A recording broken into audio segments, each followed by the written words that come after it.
Praise the lord. ప్రియమైనటువంటి దేవుని బిడ్డలారా, మరి ఈ రోజు ఇలా మీ ముందుకు రావడానికి ఒక మంచి కారణం ఉందండి. అదేంటంటే మరి గత 4-5 నెలల నుంచి టుడే ప్రామిస్ లో ప్రార్థనా గది నిన్ను ప్రశ్నిస్తోంది అనే పుస్తకాన్ని మేము మీ ముందుకు తీసుకువస్తూ ఉన్నాం. మరి దీనికి సహకరించండి అని తెలియపరిచిన మరి ఆ యొక్క ఉద్దేశము మీ అందరికీ తెలుసు. అయితే ఈరోజు ఆ యొక్క ప్రార్థనా గది నిన్ను ప్రశ్నిస్తోంది అనేటువంటి పుస్తకం మన చేతుల్లోకి వచ్చేసిందండి. దేవాది దేవుడు సృష్టికర్త ఆ పనంతటిని ముగించి మరి ఈరోజు ఈ పుస్తకాన్ని మనకు అందించారు.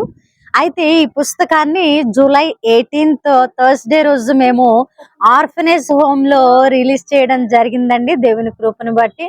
మరి ఈ యొక్క పుస్తకాన్ని మీరందరూ కూడా పొందుకొని చదివి ఆత్మీయంగా బలపడి మీరు అనేకులను మండించాలని దేవాది దేవుడు ఆశపడుతూ నా ద్వారా ఈ పుస్తకాన్ని వ్రాయించి ఉన్నారని నేను బలంగా చెప్పగలను. ఈ పుస్తకం మీ వద్దకు రావడానికి ఎన్నో శ్రమలు దాటి ఎన్నో సాతాను శోధనలను జయించి మీ ముందుకు తీసుకురావడం జరిగింది. కాబట్టి ఈ పుస్తకంలో ఒక అద్భుతమైనటువంటి శక్తి ఉందని నేను నమ్ముతూ ఉన్నాను. ప్రియమైనటువంటి వారులారా, ఈ పుస్తకాన్ని మీరు చదివినప్పుడు ఖచ్చితంగా మీ ప్రార్థనా గదిలో బలం కలిగి ప్రార్థిస్తారు. మీరు ఎలాగున ప్రార్థిస్తున్నారో, మీ స్థితి ఎలాగ ఉన్నదో ఈ పుస్తకం మీకు ఖచ్చితంగా తెలియపరుస్తుంది. కాబట్టి ప్రతి ఒక్కరు ఈ పుస్తకాన్ని చదవండి. మరి చాలా తక్కువ రేట్ అండి. ఈ బుక్ కాస్ట్ కేవలము 150 రూపాయలు మాత్రమే. మరి ఒకవేళ నేను మీకు పంపించాలంటే కొరియర్ ఛార్జెస్ అవుతాయి. కాబట్టి మరి 100 రూపీస్ కొరియర్ ఛార్జెస్ వేయడం జరుగుతుంది. మొత్తం 250 రూపాయలు పెడితే ఈ పుస్తకం మీ ఇంటికి వస్తుందండి. మరి నిజంగా చెప్పాలంటే ఒక సింగిల్ ప్యాక్ బిర్యానీ తీసుకుంటే కూడా 260 రూపాయలు. మరి అది ఒక్క పూట తింటే కడుపు నిండుతుంది. తర్వాత బహిర్భూమిలో విడిచేస్తాం, దానివల్ల ఎలాంటి ఉపయోగము లేదు. కానీ ఈ ఆత్మీయ ఆహారాన్ని గనక ఒక్కసారి మీరు కొనుక్కుంటే మీరు ప్రతిసారి చదివినప్పుడల్లా ఆత్మీయంగా ఇది జీవాహారంగా మారి మిమ్మల్ని బలపరుస్తుంది. నిత్యత్వంలోకి మీరు వెళ్ళడానికి ఇది కూడా సహకరిస్తుంది. కాబట్టి ప్రియమైనటువంటి వారులారా, 250 రూపాయలు ఖర్చు అనేది చాలా చాలా చిన్న విషయం అండి. మనం బయటికి సరదాగా వెళ్ళి పానీపూరి తింటే 250 రూపాయలు ఖర్చు అవుతాయి. కాబట్టి మరి ఖర్చు కోసం ఆలోచించకుండా ఆత్మీయంగా బలం కలిగి ఉండాలని ఆశ కలిగి ఉన్నవారు తప్పకుండా ఈ పుస్తకాన్ని చదవండి. దేవుడు ద్వారాలను తెరిచి మిమ్మల్ని ప్రార్థనా గదిలో బలవంతులుగా యోధులుగా నిలబెడతారని చెప్పడానికి సంతోషిస్తున్నాను. మరి ఈ పుస్తకం కావలసిన వారు 7989 నెంబర్ ఉంది కదండి, కింద మన వీడియోలో కనిపిస్తుంది. ఆ నెంబర్ కు వాట్సాప్ చేయండి, మీ అమౌంట్ ని పంపించండి, మీ అడ్రస్ ను పంపేయండి. తప్పకుండా మీకు ఈ పుస్తకాన్ని మేము అందిస్తాము. దేవుడు మిమ్మల్ని దీవించును గాక. ఆమేన్. మరి ఈరోజు దేవుడు మనతో మాట్లాడుతున్న అద్భుతమైన మాటలను ధ్యానం చేద్దాం, మన జీవితాల్లో పెట్టుకొని ఫలించే వారముగా ఉందాం. యెషయా గ్రంథము 51వ అధ్యాయము 7వ వచనము. మనుష్యులు పెట్టు నిందకు భయపడుకుడి, వారి దూషణ మాటలకు దిగులు పడుకుడి. దేవుని నామానికి మహిమ కలుగును గాక.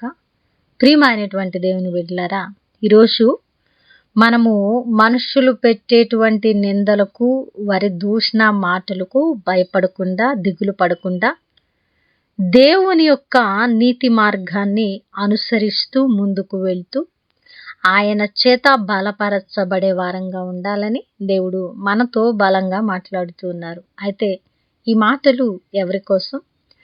మనుషులు పెట్టు నిందలకు భయపడకుండా, దూషణ మాటలకు బాధపడకుండా మరి మన జీవితాలలో మన యాత్ర కొనసాగించాలంటే ఇది ఎవరికి సాధ్యపడుతుందంటే నిజ క్రీస్తును ధరించిన వారికి మాత్రమే సాధ్యపడుతుంది. అందుకే ఈ వాగ్దానము అందరికీ కాదండి, కొందరికే.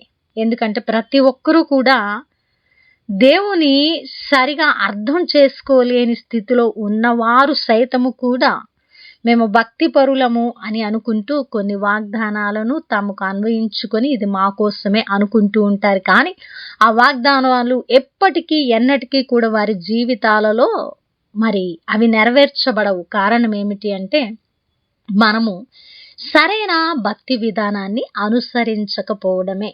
మరి ఈరోజు ఒకవేళ సరైన భక్తి చేయకుండా నీతి, పరిశుద్ధత, దైవిక చిత్తాలు అనుసరించకుండా నీ ఇష్టానుసారమైన భక్తిని చేస్తూ, ఒకవేళ మనుషులు పెట్టు నిందలకు భయపడకుండా, వారి దూషణ మాటలకు దిగులు పడకుండా, దేవుడి వాగ్దానం ఇచ్చారు కదా అని ఈ వాగ్దానాన్ని పట్టుకొని ముందుకు వెళితే నువ్వు బొక్కబోర్లా పడతావు.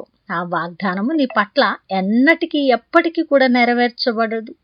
ఇది కొందరికి అని ఎందుకు అన్నానంటే, మనము మనలో నెరవేర్చబడాలంటే మనము తగ్గింపు స్వభావము కలిగి క్రీస్తును ధరించిన వారముగా, క్రీస్తు మాదిరిని కనపరిచే వారము అయి ఉన్నప్పుడు మనుషులు మనల్ని నిందిస్తూ ఉంటారు కదా, అప్పుడు మనం భయపడకూడదు.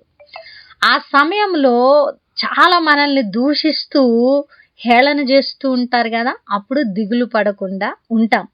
ఎప్పుడైతే ఆ స్థితిలో మనం ఉంటామో అవి నిజముగా మన జీవితాలలో దూషణ మాటలై ఉండి నిందలై ఉన్న ఎడల ఖచ్చితంగా ఈ వాగ్దానము మన యందు నెరవేర్చబడుతూ ఉన్నది. కాబట్టి ప్రియమైనటువంటి వాళ్ళారా, వాగ్దానము మన పట్ల నెరవేర్చబడాలంటే మనము ఖచ్చితత్వమైన భక్తిని చేయవలసిందే. ప్రతి వాగ్దానము డైలీ ప్రామిస్లో చూడగానే ఇది నా కోసమే అని అనుకుంటే పొరపాటే. ఎందుకంటే వాగ్దానము ఎప్పుడు ఎలా చెప్పబడింది, ఎవరి కోసం చెప్పబడింది, అది ఎప్పుడు మన జీవితాలలో నెరవేర్చబడుతూ ఉన్నది అనేటువంటి లోతైన జ్ఞానం కూడా మనకు అవసరమై ఉన్నది. కాబట్టి ప్రియమైనటువంటి వాళ్ళారా, ఈరోజు నిజంగా నీతియుక్తమైన భక్తిని చేస్తూ ఉన్నావా? అయితే నువ్వు నిందకు భయపడొద్దు, దూషణ మాటలకు దిగులు పడొద్దు. దేవుడు నిన్ను ఆదరించే దేవుడై ఉన్నారు. వినవాక్యము ఫలింపు కొరకు ప్రార్థన. పరిశుద్ధుడా, ప్రేమ కలిగిన తండ్రి, అద్భుతమైన వాక్యము చేత మాతో మాట్లాడి మా హృదయాలను కట్టి బలపరిచినందుకు వందనాలు. ఈరోజు ఈ వాగ్దానము ఎవరైతే నా కోసమే అని అనుకుంటున్నారో వారి భక్తి జీవితాలు ఎలాగును ఉన్నాయో వారి హృదయాలను పరిశీలన చేసుకొని మీ సన్నిధిలో నిలబడే మనస్సును వారికి దయచేయండి.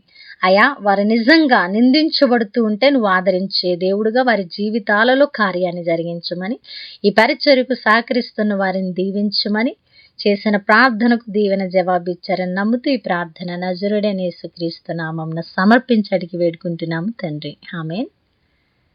ప్రియమైన దేవుని బిడ్డలారా, విన్న వాక్యాన్ని తప్పకుండా షేర్ చేయండి, పరిచర్యకు సహకరించండి. దేవుని చిత్తమైతే మరలా కలుసుకుందాం. దేవుడు మిమ్మల్ని దీవించును గాక. ఆమేన్.